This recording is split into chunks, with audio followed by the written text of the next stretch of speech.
Na ni mlevi yako wapi? Bado anaongea. Sasa si ashukuru Mungu kwamba kwanza he is alive. First thank God that you are alive, alafu tuanze kuongea story. Ndio. Wapi huyo mzee? And why is he drunk?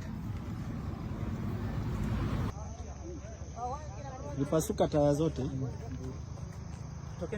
na ikatoa airbags.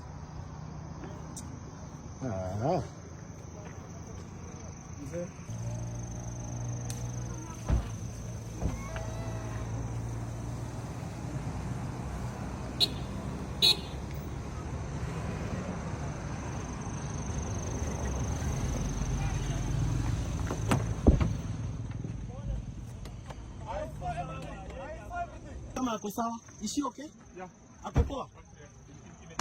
Just in shock. In shock, yeah. She's in shock, eh? Yeah. It was a head-on collision.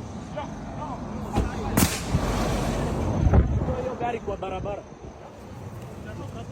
Hebu zima mataa kwa